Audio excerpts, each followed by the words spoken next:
registre plus audit égale conformité. Alors, je voulais vous montrer comment est-ce qu'en pratique, on met en place la conformité RGPD d'une organisation.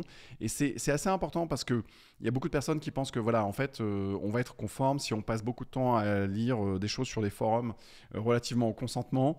Non, c'est pas comme ça qu'on fonctionne. Faire ce métier depuis un peu plus de 20 ans, je vais vous montrer, voilà, qu'est-ce qui fait que vous allez réduire vos risques de manière opérationnelle, efficace et de sorte que ça puisse vraiment vous permettre d'avancer.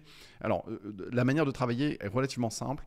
C'est mettre en place des fiches registres, de sorte de vous assurer d'avoir vraiment l'ensemble des activités de traitement qui existent dans votre organisation. Donc ça, c'est vraiment la première étape qui est vraiment indispensable. Donc sans avoir la référence de chaque activité de traitement dans votre registre, vous ne pourrez simplement pas les mettre en conformité. Donc voilà, ça c'est vraiment la première étape essentielle. Et une fois que vous avez fait ça, donc on va déployer un audit par fiche registre et on va mettre en conformité chaque activité de traitement étape par étape. Et donc on va vérifier, voilà, est-ce qu'il y a des mentions légales sur chaque activité de traitement? Oui, non. Et donc du coup, on va s'assurer que c'est conforme.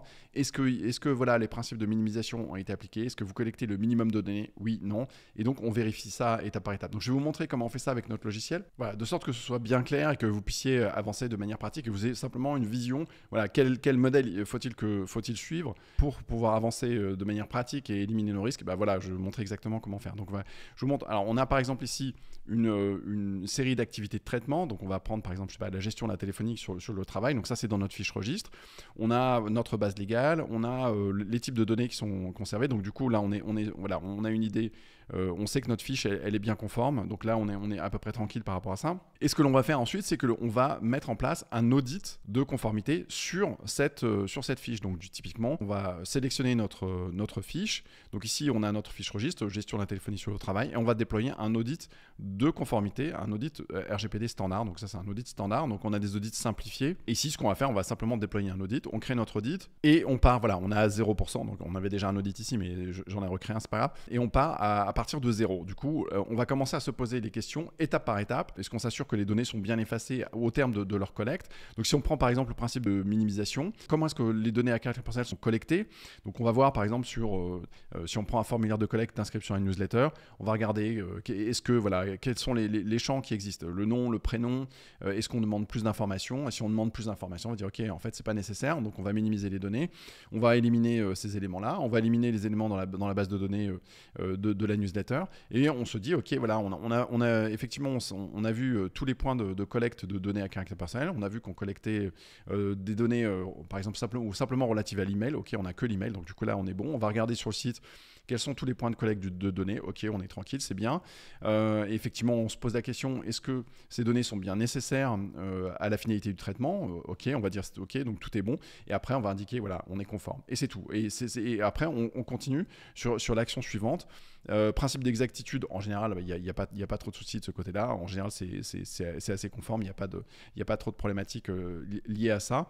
Le principe de limitation de conservation, donc là, on va se poser la question, voilà, sur la newsletter, est-ce que la personne peut rentrer et sortir du traitement quand elle le veut?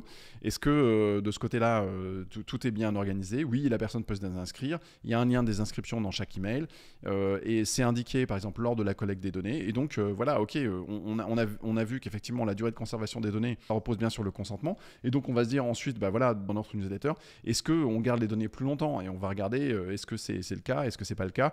Et si effectivement c'est pas le cas, on est bien, vous allez dire, ok, c'est valide. Est-ce que la durée de conservation est bien adéquate et minimale? Là, la personne rentre et sort dans le traitement quand elle le veut, donc là, oui, il n'y a pas de souci. Est-ce que les données sont bien effacées au terme du délai indiqué? Vous dites oui, ok, c'est bon, on a la confirmation et donc on est conforme. Et donc, travail de conformité, c'est vraiment un process qui est hyper simple, qui est à mettre en place. On a une base légale, ok, donc là, ça repose sur le consentement, donc du coup, on est conforme. Ok, oui, donc là j'ai déjà validé 2-3 actions en l'espace de quelques minutes. On va regarder est-ce que le consentement, les conditions relatives au consentement sont bien correctes. Ok, on va dire oui, non. Oui, ça c'est de la conformité, ça c'est du vrai travail de conformité. On va s'asseoir, on va s'assurer que voilà, il n'y ait pas de problématique au niveau de la collecte des données, que on n'a pas de données article 9 qui sont traitées, de données sensibles entre guillemets qui sont traitées. On va s'assurer que voilà, les mentions légales sont bien mises en place. Donc c'est bien affiché au moment de la collecte. On va vérifier qu'elles sont bien complètes. Il y a l'intégralité des éléments qui sont indiqués. Et voilà, et donc on a fait notre job de mettre le traitement en conformité. Et donc une fois que c'est mis en place, on peut dormir tranquille, il n'y a aucun problème. Vous êtes certain d'avoir mis en place toutes les actions de conformité et de les revérifier une fois tous les ans, tous les 2 ans, de sorte que on s'assure que le traitement est toujours bien en conformité. C'est la maintenance, il y a un petit peu de maintenance à faire, mais voilà, c'est pas la fin du monde. Passer son temps sur les forums à se poser la question comment est-ce qu'on met en place le consentement, c'est pas ça qui va vous aider à éliminer vos risques.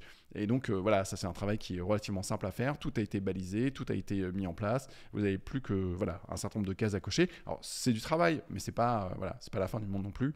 Et puis et ça va vous permettre aussi de créer un peu de valeur au regard du traitement des données qui est fait pour s'assurer que il n'y a pas de grosses problématiques de sécurité informatique, qu'à partir du moment où effectivement vous dites à une personne que vous collectez ces données pendant 1 an, et bien vous collectez bien ces données pendant 1 an et pas pendant 10 ans, et puis vous ne lui renvoyez pas encore du spam ou d'autres choses de cet ordre-là. Ce qui est souvent difficile à contrôler en fait au niveau d'une organisation. C'est-à-dire quand on a une seule personne, c'est relativement simple, mais quand on a 100, 200, 300, 500 personnes et que personne communique forcément avec tout le monde, là effectivement il y a vraiment besoin de ce type d'outils pour s'assurer que tout est vraiment effectivement bien mis en place pendant toute la chaîne de traitement.